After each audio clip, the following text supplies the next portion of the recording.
Наш денешен гостин е професор доктор Марко Китески. Мене ми е особено драго што е утрово со нас во утринската програма на Националниот сервис. Професоре, добро утро. Добро утро. Како сте? Утро. Многу убаво. Да. Поводот пред се, ќе го искористиме вашето присуство и за други теми, е вашето ново издание Малите приказни голем ум дават. Ова е ваша последна книга. Јас еден дел од неа прочитав и навистина секогаш кога пишувате има повеќе аспекти во вашите книги и значи особено знаете да го запазите литературниот и традиционалниот дел. Мислам дека во сите книги тоа е некако ваше главно мото во пишувањето. Знам дека многу време треба за да ја прераскажеме. Мотивот е, како велите и на почетокот, значи ја посветувате на вашиот дух и ве потикна за да ја напишете. Да. Што може се да најдат во книгата? Вака, оваа книга настана токму кога се роди внукот. Младиве сега имаат потреба да знаат како треба да се однесуваат кон детето, леунката, па тие први работи што се случуваат со детето и најчесто бараат помош на интернет или разменуваат искуства кои што некогаш може да бидат многу погрешни и многу штетни.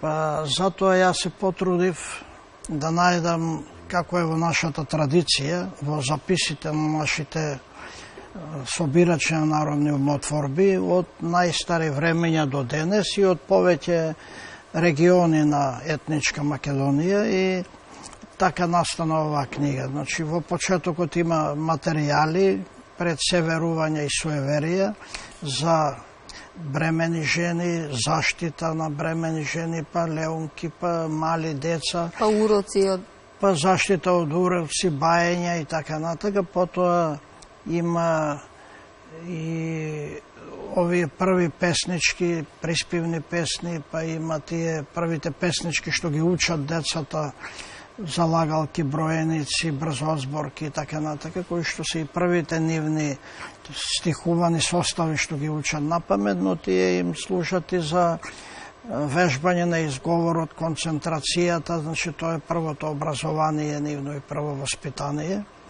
И потоа има и некои приказни со поучна содржина, така што во еден подолг период може и мајките и татковците и дедовците и бабите да им читат. Да, и претходно, со претходната соговорничка баш зборувавме за родители и деца, нема да се осврнеме ние секако. Да. Овде исклучително зборуваме за традицијата и мене е нешто што ме заинтересира. Кои песни се најдобри, она што кажувате, за од каде црпевте, од кои наши, да кажам, автори? Вака, материјалите се главно од постарите записи, од Цепенков, Шапкарев, Миладиновци. Тука Цепенков мора да е. Потоа, за да не биде од еден регион има и да не биде од едно време, има и современи записи од Егејска Македонија, од Ваташа има записи на Ѓорѓи Донески, на Сократ Пановски, на Петре Камчевски, од поновите записи, инаку од постарите, овие што ги спомнавме, има уште од Маријова, од различни. Вие на внукот им употребивте од песните и од некои веќе, барем приказните, верувам дека ги знае сите приказни. Приказните се... Во делот вие како дедо што тука помагате, верувам дека приказните сите се прераскажани. Приказните се одбрани, оние што мисли изгледа така дека имаат поучна содржина, дека имаат порака. Така. И ете ќе видите првата приказна е дека на мајката никогаш не може да и се одолжиш. Потоа брат брата не рани тешко кој го нема и така натаму други приказни кои што навистина се антологиски примери за креативноста на нашиот народен гений. Јас навистина топло ја препорачувам на гледачите, многу е интересна, многу читлива, вашиот стил е многу едноставен, а по тоа кажува дека е идеален и приемчив и е... Па видите, значи тоа ми беше и целта, иако е има многу суеверие тука. Нашиот народ применувал суеверие. Сепак има и многу нешто што се заснова на искуството. Традицијата и искуството. Дури и лекарите сега викаат дека некои работи користат од тие. Еве примерот, да речеме дека не треба покрај бебето многу луѓе да доаѓаат, бидејќи може инфекции, може алергии да фатат и така натаму, но има и други работи. Тоа и сега во денешно време го препорачуваат докторите, нели? Токму тоа си постоело во традицијата? Тоа постоело, значи, иако има и некои други работи кои што се суеверија, да речеме да носи лук за одуроци. Како урочливи очи, ако има да не... Во основа е искуството. Да. Професоре, јас вашето присуство не можам да не го искористам за ваша исто легендарна, ние новинарите многу ја користиме, особено јас има многу користено за, па да не кажам скоро за сите позначајни празници. И јас исто така ја препорачувам, ова е учебник. Ова е учебник за празниците, за обичаите, за верувањата. Имаме многу за тоа што да зборуваме, меѓутоа сега сме 23 јули и до големиот Илинден, Свети Илија, имаме уште претходно доста празници. Ајде малку да ги прераскажеме. Еве на 26 е празникот на Свети Архангел Гаврил. Тој е вестителот што ги кажал најважните вести и раѓањето на Спасителот Господ што го навестил на благовештение празникот и многу други работи и на Богородица и кажал кога ќе се упокои, кога ќе се пресели во Царството Небесно. На Мојсија му кажал многу работи за постанокот на светот што се запишани и објавени во првата книга на Библијата во Битие и така натаму. Значи тој е голем празник и иако има и друг празник овај светител, значи Архангел Гаврил, тоа е после благовештение на 8 април, бидејќи тогаш е во сенка на благовештението празникот и бидејќи е во периодот на постите, на великденските пости, еве одредиле, црквата одредила уште еден празник кога ќе му се празнува споменот, тоа е собор на Архангел Гаврил, значи тие што веруваат во него се собираат во храмовите и овој празник се празнува со селски слави, со домашни слави и така натаму, како еден голем празник. Именден празнуваат луѓе што имаат од тоа име. Потоа на крајот од овој месец имаме 3 дена што ги викаат горешници или чуруци. Тоа се денови посветени на горештината, на огнот, заштита од оган. Тоа се 3 празници: Свети Кирик и Јулита, Свети Антиноген и неговите ученици и Света Марена, позната како Огнена Марија.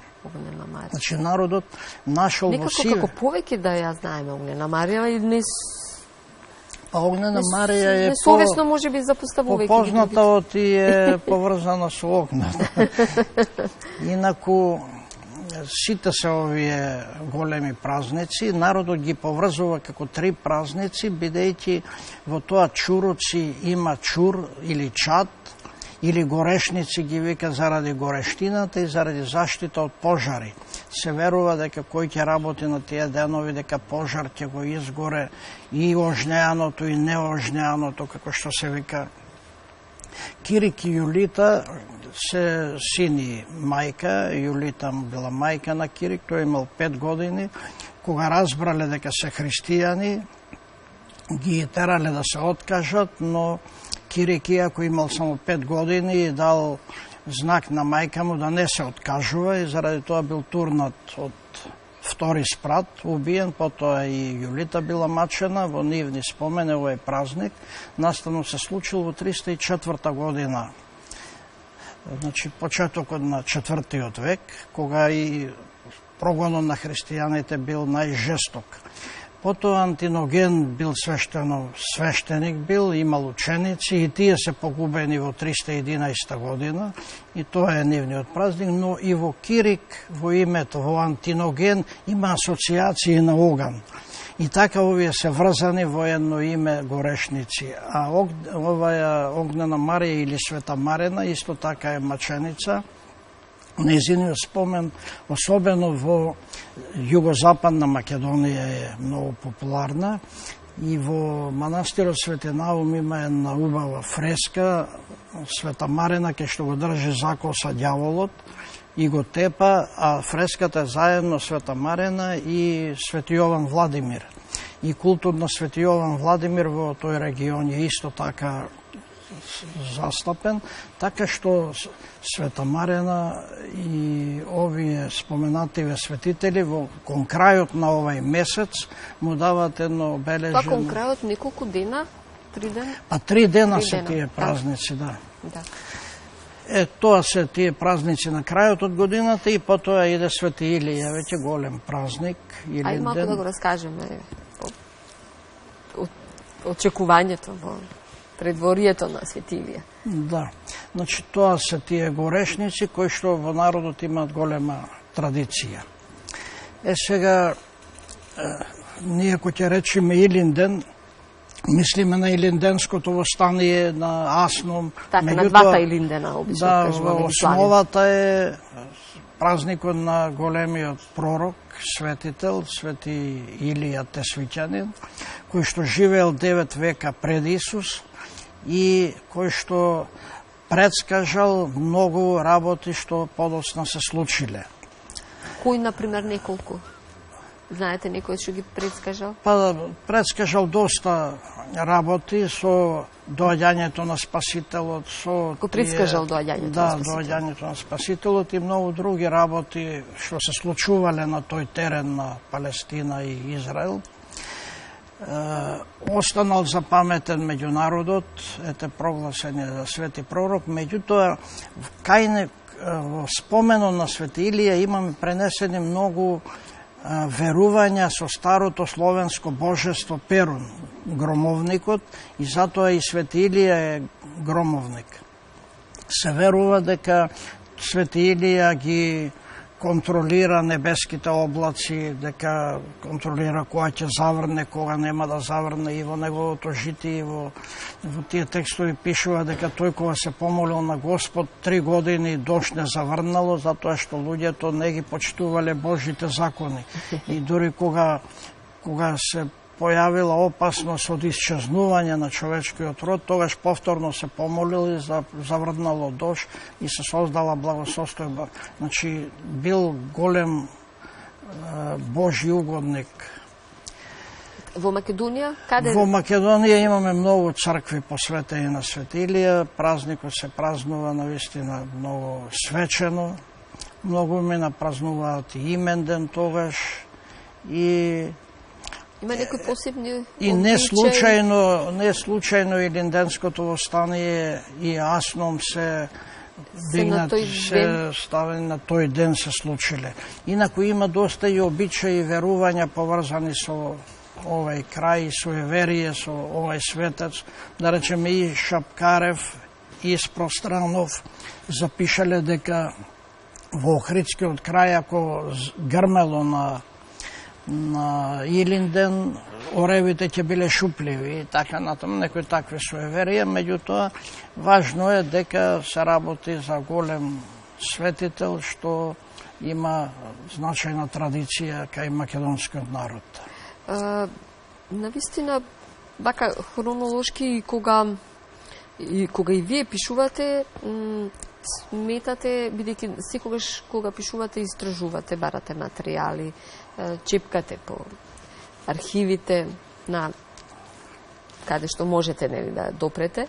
И сакам да ве прашам дека дали особено во одбележувањето и гајењето на таа традиција, на тој обичај се пренесуваат во денешни времења, можеме да направиме некоја паралела, што покажуваат вашите се пренесуваат во денешно време, но во денешно време многу нешто влегува одстрана, што би рекол, во тие обичаи, многу нешто што не е наше, што не е традиционално, иако обичаите се пренесуваат, сепак многу странски елементи влегуваат во нашите обичаи. И во верските обичаи влегуваат многу овие католички обичаи. Меѓутоа, мешање. Меѓутоа и во другиве обичаи, и во свадбените, и во овие рожбените и така натаму имаме многу странски обичаи. Тоа е нормално, бидејќи сега е едно ново време на комуникација, на интернет, на патување и така натаму. И нормално е тие работи да се мешаат, но наша задача е да си го штитиме нашето, да го бележиме и да го афирмираме како наше автентично, традиционално. Така. И сметате, не знам, пишуваат нашите барем еве вака во Институтот за литература, не може вие се за ова прашање јас генерално да ве прашам, ама барем со оние што вие сте во вашето обкружување, потребни се вакви книги, затоа што се е тоа поврзано. Традиција, јазикот, сето тоа продолжување ќе значи и обстојување, и знаење наназад, па ќе знаеме и за напред како треба. Да. Дали сакам да ве прашам дали се посветува доволно внимание? Мислам дека овие влијанија можат па и да не поклопат сами. Не, мислам дека во последно време не се посветува доволно внимание, дека еве институтите дури со години немаат проекти, но тоа е веќе друга тема. Тоа е друга тема, така. И јас како истражуваш што 50 години живеев со тој фолклор, не можам да не истражувам и натаму, не можам да не пишувам, бидејќи имам голем материјал собрано и ете така, година ова книга, до година ако даде Господ друга и така. Што истражувате сега? Можеме да прашаме? Сега подготвувам книга за фолклорот од Дебарца, мојот роден крај. Таму на времето запишав доста фолклорни етнографски материјали и сега ги оставав тие за некое идно време. Па се надевам дека ете ќе подготвам за идната година книга. Ајде малку, уште неколку минути ви имаме малку време. Особено за фолклорот имате пишувано, па и го проткајувате. Мене тоа особено ме воодушевува кога јас ви на почетокот на книгата знаете да употребувате зборови што сега и не се употребуваат. А се наши македонски, се стари и така да особено, мислам дека тоа е дури и го правите тенденциозно, да вметнете, да прочепкаме од тие нашите стари јазици, зборчиња односно. Сега јас да не, особено каде се згубени од употреба, а вие ги вметнувате и особено ги употребувате, мислам дека со таа основна задача да ги покажете и да го кажете значењето, затоа што се губи. Ако не се употребува зборот, се губи неговото значење. Епа тие зборови се запишани од Цепенко, од Шапкарев, од Миладиновци, од тие собирачи, тоа е од нивното време. Тие ја доловуваат таа атмосфера од тој период и народните умотворби и тие јазични карактеристики. Навистина треба тие да се афирмираат, бидејќи кај нас се повеќе влегуваат странски зборови и ги истиснуваат нашите традиционални. Ние имаме многу туѓи зборови во јазикот, меѓутоа тоа е работа веќе на другиот институт. На јазичарите, да, ама тоа многу вешто го правите и мене искрено навистина. А тие се убави зборови, навистина убаво звучат кои ќе се прочитат, кои ќе се слушнат.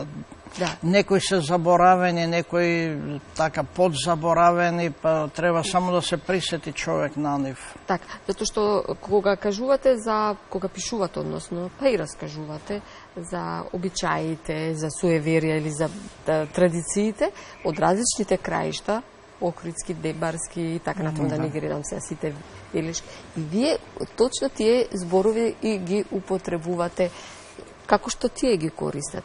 И тоа особено добро и значајно. Тоа е убавината и тоа е богатството на нашиот јазик. Навистина, нашиот јазик е богат, само колку знаеме да го афирмираме тоа. Еве да речеме, има кај Петре Андреевски, има за зборот камилица или болиот, што се вика, или лајкучка, има 10 термини. Тој ги истражувал и ги запишал. Има и за други такви поими по 10 зборови со исто значење. Значи, ние имаме богат јазик со голема традиција, меѓутоа, тоа е сега прашањето што треба тоа да се афирмира, јас мислам дека и тоа се прави. Так, мислам, јас тоа го потенцирам и ви кажувам и сакам да го... Ама обичаите, оние записите, не само обичаите, записите од 19 век и од почетокот на 20 век нудат богат материјал. Не само фолклорен, етнолошки, туку и јазичен материјал. И од тука може многу да се искористи во современиот свет.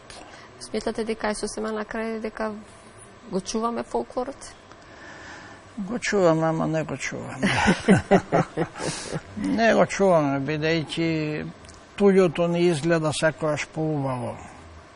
Поприфатливо. И поприфатливо, и еве колку имаме ние зборови што не мора да ги користиме, бидејќи имаме наши зборови, меѓутоа ете ни изгледа помодерно кога странски збор ќе кажеме.